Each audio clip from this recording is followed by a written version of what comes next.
예수 그리스도라. 만일 누구든지 금이나 은이나 보석이나 나무나 풀이나 지푸로 이 터 위에 세우면 각각 공력이 나타날 터인데, 이게 이제 공력이란 말이 그 사람이 쌓은 일이라는 뜻입니다.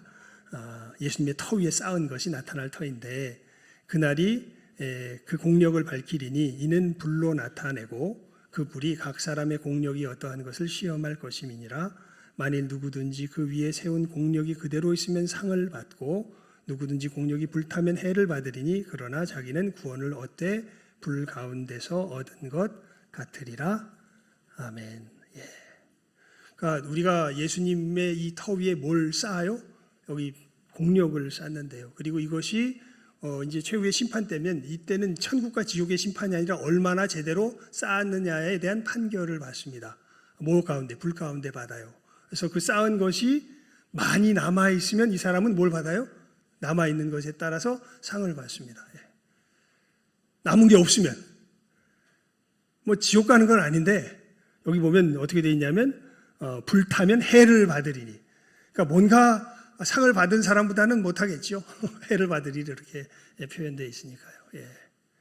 예. 물론 여러분, 그것이 결코 나쁜 일은 아닙니다. 천국에서 큰 자는 뭐 하는 자가 큰 자예요? 섬기는 자가. 그러니까 큰 사람은 아마 더 많이 섬기게 될 거예요. 우리 작은 사람은 좀 많이 섬김을 받게 되겠죠. 여하튼 여러분, 우리가 이 땅 위에서 이 예수님을 닮아가는 그 삶의 걸음을 걸어가게 되고, 이건 각자가 다 달라요. 예. 그래서 여러분들, 예수님이 그러셨잖아요. 보물을 어디다 쌓아두라고? 하늘에 쌓아두라고. 어디다 쌓아두지 말라고? 땅에다 쌓아두지 말라고. 예. 보물 하늘에 쌓아두라고. 여러분, 하늘에 얼마나 쌓으신 것 같습니까? 여러분이 이 쌓은 것 가운데서 뭐가 주님 앞에 남을 것이라고 생각이 되십니까? 예.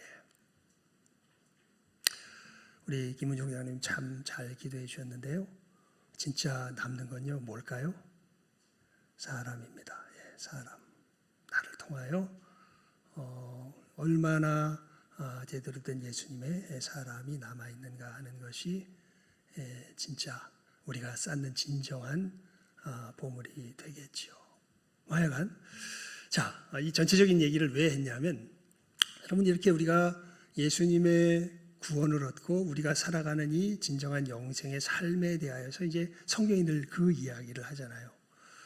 그 이야기를 우리가 가장 선명하게 들을 수 있을 사람이 누굴까라는 것을 이제 이 6개월을 마친 다음에 우리 이제 이 하반기가 시작되지 않았습니까? 6개월까지는 어떻게 보면 주제별로 이렇게 좀 살펴보았는데, 그렇게 하니까 자기도 모르게 인간적인 생각이 섞여 들어가는 것 같아요. 그래서 그러면 안 되겠다. 하나님의 말씀이 인도하는 대로 가는 게 좋겠다. 그런 생각이 들어서 이제 7월 달부터는 아예 성경을 강의하는 것이 낫겠다, 이런 생각을 했습니다. 그러면서 이 예수님께서 우리에게 주신 구원과 이 생명에 대해서 아마 가장 선명하게 이야기해 줄 사도가 누가 있을까 생각하다가 하나님께서 마음에 생각나게 한 사람이 바로 베드로입니다. 예. 왜냐하면 여러분, 성경에 아마 그 인물됨이 가장 자세하게 소개된 사람이 성경에 보면요, 특히 사도들 중에서 두 사람입니다. 누굴까요? 베드로와 바울 같습니다. 예, 베드로와 바울. 예. 그리고 아예 베드로는 예수님께서 공식적으로 선언을 하셨어요. 내가 이 반석 위에 교회를 세우리라. 공식적으로 선언을 하신 사람입니다. 그런 의미에서 우리가 베드로를 통해서 주님께서 주신 구원이 어떠한 것이며, 우리가 이 구원 속에서 주님 오실 날을 바라보면서 이 땅 가운데서 실제로 누려가는 삶이 어떤 것인가에 대하여서 살펴보고자 하는 것이지요. 여러분, 이 그 서신서를 읽어보면요, 늘 자기 발신자를 밝힙니다. 그 발신자를 밝힐 때 이제 베드로가 자기를 이렇게 편지를 받는 사람들에게 소개하죠. 뭐라고 소개합니까? 자기를 예수 그리스도의 사도. 예수 그리스도의 사도 베드로는 그런 의미에서 이제 이 베드로가 어떻게 이 구원에 대하여서 우리들에게 이야기해 주는가라는 것을 이제 하나하나 살펴가기 전에 어떻게 베드로가 이 구원을 경험하였는지를 우리가 먼저 서론적으로 베드로의 일생을, 베드로의 삶을, 성경에 소개된 삶을 통하여서 우리가 먼저 살펴본 가운데 그 속에서 주님께서 이 베드로를 통해서 어떻게 이 생명에 대해서도 구체적으로 우리들에게 전하여 주고 있는가를 이제 하나하나 살펴가려고 하는데요. 여러분 베드로 생각하면 어떤 인물상이 떠오르세요? 소위 말하는 다혈질적인 사람이 떠오르죠.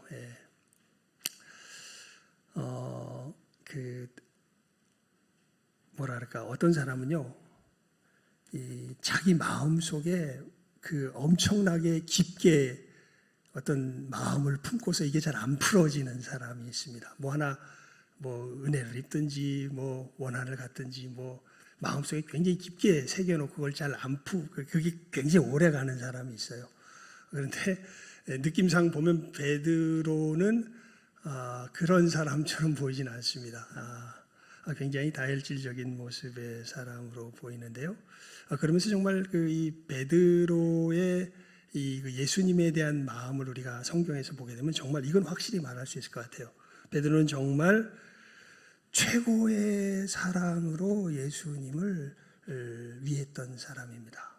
진짜로. 그러니까 성경을 읽어보면 그 인간적인 모습에서 베드로만큼 예수님, 다른 사람들은 뭔가 약간 뒤로 살짝 주춤 물러난 느낌이 있어요. 자기 속에서 뭔가 확신이 안 들기 때문에 살짝 뒤로 물러난 느낌이 있습니다. 도마라든지 여러 사람들 이렇게 보게 되면요, 뭔가 예수님을 사랑 안 하는 건 아닌데 뭔가 그 위하는 마음에서 보면 베드로보다는 확실히 못해 보이는 모습들이 여실히 드러난다. 하지만 베드로는 정말 자기의 마음으로 전적으로 누구를 좋아해요? 예수님을 좋아해요. 어느 정도로 좋아하냐면요, 예수님께서 이 가이사랴 빌립보에서 이제 너희는 나를 누구로 아느냐 이렇게 물어보시잖아요. 세상 사람들은 나를 누구로 하디? 그러니까 선지자요, 모세요, 별의별 얘기, 엘리야요, 별의별 얘기를 다 합니다. 그러니까 그래? 그러면 너희는 나를 누구로 아느냐? 이렇게 물어보니까 주는 그리스도시요 살아계신 하나님의 아들이시니다. 그러니까 예수님께서 축복하시죠. 바요나 시몬아, 내가 복이 있도다. 내가 이 반석 위에 교회를 세우리라. 이를 알게 하신 이는 하나님이시다. 이렇게 축복을 하시는데, 그때서부터 예수님께서 비로소 뭘 가르치시기 시작하시냐면, 이제 내가 그리스도로서 사람들을 구원하기 위해서 할 일이 있는데, 이게 뭐냐면 예루살렘에 올라가서 십자가에 죽으셨다가 다시 사흘 만에 살아나셔야 할 것을 그때서부터 비로소 가르치시기 시작하십니다. 근데 성경에 보면요, 자세히 보면 베드로가 그 얘기를 듣고서 예수님을 이렇게 따로, 이렇게 좀 구체적으로 제가 설명드리게, 따로 데려가요. 그리고 나서 예수님을 혼냅니다. 우리 성경에는 간하여 가로되 이런 식으로 좀 이게 약간 이 말을 갖다가 이게 그럴 수가 있을까? 아마 상상이 안 갔던 것 같아요. 그래서 이상하게 번역을 해놨는데, 그 헬라 말 자체의 본 뜻은 꾸짖다, 혼낸다 그런 뜻이에요. 예수님을 조용한 데 데리고 가서 따로 가서 꾸짖습니다. 뭐라고 꾸짖냐면 내용 자체는 안 나오는데 아마 이렇게 꾸짖어요. 아니 예수님 죽는다니 무슨 말씀을 하세요? 예수님 죽긴 왜 죽어요? 가끔 보면 예수님은 이해할 수 없는 말들을 하실 때가 많이 있죠. 예수님 죽긴 왜 죽어요? 절대 안 됩니다. 제가 못 죽게 합니다. 별의별 소리 아마 다 했을 거예요. 그랬더니 그때 예수님께서 그러시죠. 사단아, 내 뒤로 물러가라. 네가 하나님의 일을 생각지 않고 사람의 일을 생각하는구나. 근데 이해가 안 가는 걸 어떻게 해? 근데 베드로는 그러니까 예수님의 말씀이 있는데도 자기가 위하는 마음으로 예수님을 어떻게 해요? 꾸짖을 정도로 예수님을 정말 위하는 사람이 바로 베드로입니다. 좀 긍정적인 상황도 있습니다. 여러분 요한복음 6장에 보잖아요. 그러면 예수님께서 우리 요한복음 6장에 보면 오병이어의 기적을 일으키신 후에 많은 사람들이 예수님을 왕으로 삼으려고 쫓아다니니까 이제 예수님 막 그들에게 막 어떻게 보면 좀 굉장히 싸한 소리를 하시죠. 너희가 나를 찾는 것은 표적을 본 까닭이 아니라 떡을 먹고 배부른 까닭이다. 너희들 썩을 양식을 위하여 일하지 말고 영생하도록 있을 양식을 위하여 하라. 뭐 왕을 세우려고 그랬더니 뭐 이상한 소리를 해요. 그래서 뭐 갑자기 막 뭐 하늘에서 오는 내가 양식인데 나를 먹어야 살고 내 피를 마셔야 되고 막 예수께서 이상한 말씀을 막 하십니다. 그러니까 예수님 잘 쫓아다니던 사람들이 그 얘기를 듣고 하나같이 이렇게 얘기를 해요. 저 얘기가 무슨 얘기인지 도대체 알아먹을 수가 없다. 그리고 나서 수많은 사람들이 예수님의 그 이야기를 듣고 어떻게 됐다고 되어 있냐면 예수님 따르는 것을 그만 두었다 이렇게 되어 있습니다. 근데 예수님께서요, 그러니까 예수님의 산 십자가에 대한 이야기를 하신 것인데 제자들을 보면서도 똑같이 그런 얘기를 하세요. 너희도 가려느냐. 그 얘기가 되게 여러 사람들에게 걸림이 되었었나 봐요. 그리고 제자들도 그 얘기 속에서 되게 힘들어했나 봐요. 근데 거기에 대해서 예수님은 물러서지 않으세요. 그냥 너희도 가려느냐라고 이야기를 해요. 그때 베드로가 이야기합니다. 영생의 말씀이 주께 있사오매 우리가 네게로 가오리까.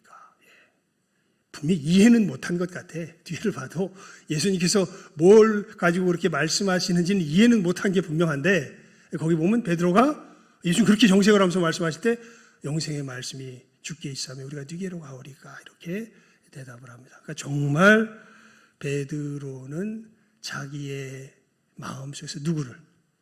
예수님을 진실하게 위했던 사람은 틀림없습니다. 그런데 여러분 그 예수님을 향한 자기의 사랑이 얼마나 헛된 것인지를 또한 가장 처절하게 깨달아 알았던 사람도 누굴까요? 그것도 또 베드로입니다. 교회에서 신앙생활하면서요 많은 사람들이 그런 베드로와 같은 이런 생각을 할 때가 사실 많은 걸 보게 됩니다. 처음에 예수님의 이 십자가의 은혜를 제대로 깨달아 알지 못했을 때 베드로의 모습이죠. 주님께서 누구 사랑을 받아주실 거라고, 내 사랑을 받아주실 거라고, 그리고 내 사랑이 거절되면 견디지 못하고 하는 그러한 수많은 모습들을 보게 됩니다. 그런데 여러분 주님께서 베드로를 통하여서 철저하게 깨달아 알게 하신 게 바로 그겁니다. 그러니까 베드로만큼 정말 자기의 사랑이 예수님을 향한 자기의 사랑이 그러니까 이 사랑은 굉장히 순수해요. 정말 순수합니다. 아까도 그래서 제가 그 예를 들어드린 거예요. 누구를 꾸짖을 만큼 예수님을 꾸짖을 만큼 정말 예수님을 위해요. 지가 뭔데 사실 지가 뭔데 예수님을 꾸짖어요. 근데 정말 자기 생각 속에서 어떻게 보면 좀 귀여운 교만함이죠. 예수님한테 그런 나쁜 일이 일어나면 절대 안 된다고 자기 생각 속에서. 근데 그 일이 일어나야 우리가 구원을 얻는데 그런 자기 생각 속에서 나쁜 그 일이 일어나면 예수님 절대 안 된다고 너무 예수님을 위하기 때문에 예수님을 이렇게 가서 가끔 예수님께서 알아먹지 못하는 이상한 소리를 하시니까 또 정신이 약간 나가셨나 보다 이런 생각을 해가지고 일반 상식적으로 뭐가 말이 안 되니까 예수님 데리고 가서 막 예수님을 꾸짖는 그런 일을 하죠. 근데 그때도 잠시 맛보죠. 여러분 자기는 누구 위한다고 했는데 예수님 위한다고 했는데 예수님 뭐라 그러세요? 사단아 내 뒤로 물러가라. 네가 하나님의 일을 생각지 않고 사람의 일을 생각하는구나. 그때는 이게 아마 무슨 얘기인지 이해도 못했으니까 아마 잘 납득이 안 됐을 텐데 아마 베드로가 자기의 주님을 향한 나름 순수한 사랑이 정말 자기 속에서는 가장 더할 나위 없는 순전한 마음이죠. 이 사랑이 사실은 얼마나 헛된가라는 것을 예수님께서 십자가에 달리실 때 그 재판받는 과정 속에서 여실히 드러나죠.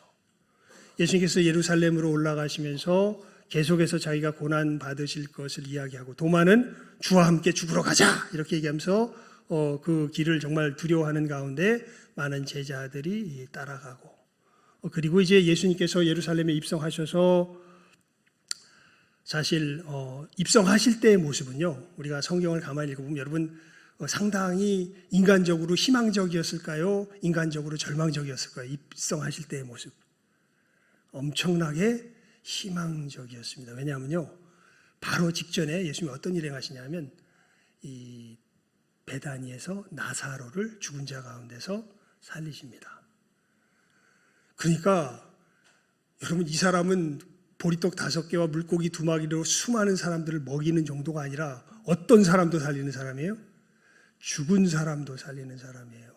그러니까 이건 정말 누구에게로 온 사람이에요? 하나님께로 온 사람이라는 것이 너무나 분명하게 사람들 앞에서 증거가 되니까 온 예루살렘이 들썩입니다. 호산나 다윗의 자손이요. 예. 이제 오셔서 이 나라에 등극하소서. 많은 사람들이 예수님을 왕으로 영접하는 것을 보게 됩니다. 그래서 이 야고보와 요한이 그렇게 부탁하잖아요. 예수님, 저기 이제 예루살렘 성에 올라가시면 하나는 어디에? 주의 우편에, 하나는 좌편에 앉게 해주세요. 얘기하니까 막 베드로를 비롯해서 제자들끼리 막 쌈나지 않습니까? 네가 크냐 내가 크냐? 예. 왕이 되는 줄 알고 예수님이 이제 들어가시는데, 그 속에서 이제 예수님께서는 지금 이야기한 이 이야기를 하시죠. 자기가 고난 받으셔야 될 것을 이 제자들에게 이야기하고, 그 이야기를 할 때에 베드로가 뭔가는 눈치를 채는 것 같아요. 그래서 예수님한테 그런 얘기를 하죠. 다른 사람들은 다 버려도, 심지어 내 목숨이 끊어져도 나는 누구를 부인하지 않습니다. 예수님을 부인하지 않습니다. 배신하지 않습니다. 이렇게 예수님 앞에 혼장담하는데, 그 얘기를 한 바로 다음날 새벽에, 여러분, 예수님 앞에서 자기는 누구 모른다고, 예수님 모른다고 3번이나 부인하는 것을 우리가 말씀을 통하여서 보게 되죠. 그러니까 정말 자기 마음 속에서는 예수님을 위하여 자기 목숨도 뭐 할 줄 알았어요? 줄 수 있을 줄 알았습니다. 근데 실체는 어때요? 아니요. 나는 예수님을 그렇게 사랑하는 사람이 아니라는 것을 사도 베드로는 알게 되죠.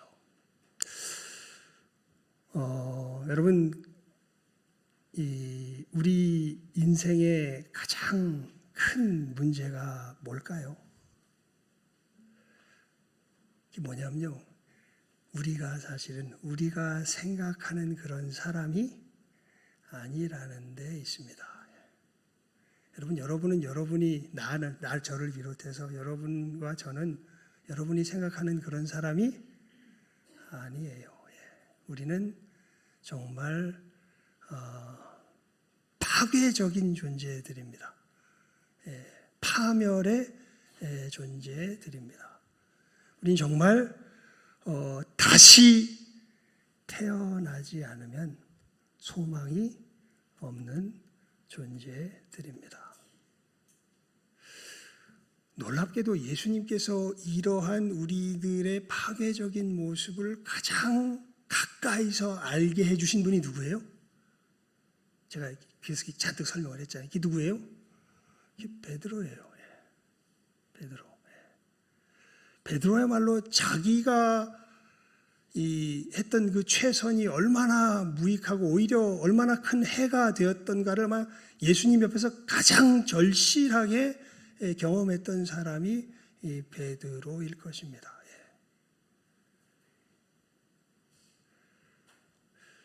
얼마나 끔찍합니까, 여러분? 내가 하는 최선이 내가 사랑하는 사람을 가장 해롭게 하는 행동이 됩니다. 그게 우리의 실체입니다. 그것을 가장 처절하게 깨달아 안 사람이 바로 베드로고, 그리고 그런 베드로를 무엇 중에 무엇으로 세운 분이, 사도 중에 사도로 세운 분이 누구세요? 예수님이세요. 그리고 놀랍게도 그것을 처절하게 깨달아 알게 해주고, 그래서 예수님 베드로를 만나셔서 물어보잖아요. 네가 나를, 바요네 아들 시몬아, 네가 나를 사랑하느냐?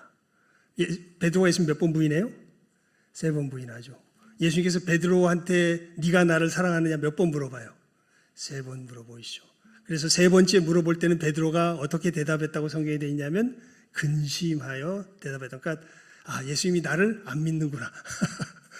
그런 식의 아마 생각을 했던 것 같아요. 근심하며 대답합니다. 내가 주를 사랑하는 줄 주께서 아시나이다. 예수님 말씀하시죠. 그래, 네가 이제 네 실체를 알고 내가 하는 일의 그 진정한 모양을 이제 네가 알게 되었다. 그렇게 사랑할 수 없는 너를 새롭게 변화시켜서 사랑하는 존재가 되게 하신 분이 누구시라는 거예요? 예수 그리스도시라는 거죠. 그래서 여러분, 사도 요한은 이런 부분에 있어서 상당히 뭐라 그럴까요? 베드로는 상당히 좀 고생하면서 배우는데 사도 요한은 상당히 산뜻하게 배우는 느낌이 좀 있습니다. 그래서 사도 요한이 이 부분을 이렇게 멋지게 표현해 주죠. 우리 요한복음 3장에 보면 사람이 어떻게 천국에 들어갈 수 있습니까? 라고 니고데모가 물어볼 때 예수님께서 이렇게 대답해 주시죠. 사람이 어떻게 되지 아니하면, 거듭나지 아니하면 천국에 들어갈 수 없다. 아마 이 진리를 가장 처절하게 경험하고, 그리고 어떻게 주님께서 거듭나게 하신 이 생명이 실제로 예수님을 자기의 삶의 현장에서 사랑하며 살아가게 하는지를 제대로 경험한 사람이 누구예요? 베드로죠. 여러분, 베드로 나중에 어떻게 죽는 줄 아시죠? 코바디스 영화는 못 보셨어도 그 이야기는 들어보셨을 거 아니에요. 베드로 어떻게 죽습니까? 십자가에서 거꾸로 매달려서 죽죠.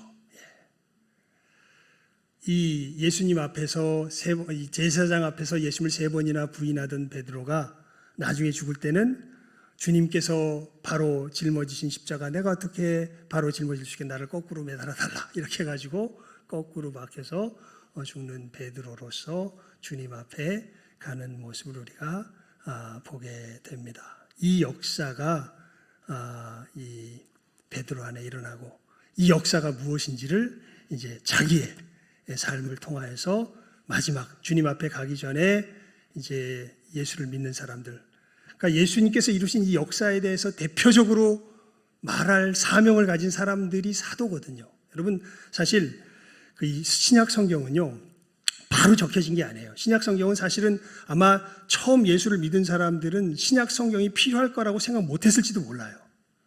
왜냐하면 예수님께서 곧 오실 거라고 생각했을 것이거든요. 곧 오겠다 그랬기 때문에, 오실 거라 그랬기 때문에.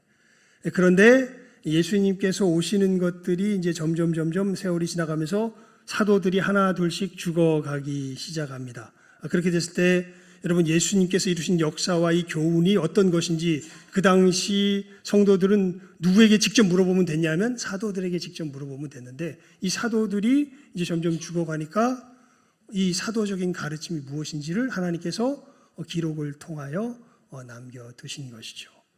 베드로도 그런 의미에서 아마 이제 자기가 주님 앞에 갈 때가 멀지 않은 것을 알고 아마 이러한 또 서신을 남긴 것으로 생각이 됩니다.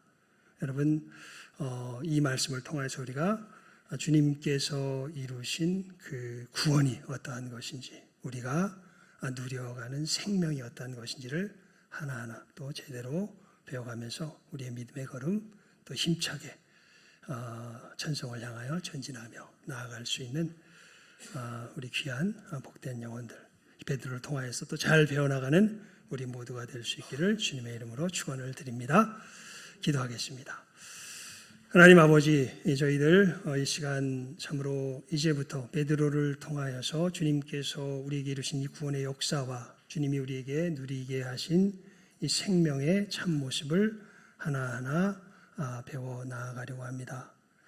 우리들 속에 있는 그 자연적인 것이 얼마나 무익한 것이며 주님께서 우리를 위하여 행하여 얻게 하신 이 생명이 어떠한 모습인가, 아마도 가장 처절하게 경험했을 이 베드로, 주님께서 사도 중에 사도로 세우시고 또 이 베드로를 통하여서 주님의 이 구원의 역사와 우리에게 얻게 하신 생명에 대하여서 보게 하십니다. 저희들 이 말씀 우리 마음 가운데 기대하는 마음으로 참으로 바라보게 하시고, 이 말씀 따라서 주님의 구원을 헛되이 받지 아니하며 주님께서 이루신 생명을 이 땅 가운데서 베드로와 같이 제대로 누리며 걸어갈 줄 아는 이 시간 함께하는 우리 모든 귀한 영혼들 다 되게 해주시기를 간절히 바라옵고 소원하오며 모든 것 예수님의 이름으로 기도드리옵나이다. 아멘. 예, 우리 찬송가 493장 찬송 드리며 준비한 예물 드리도록 하겠습니다.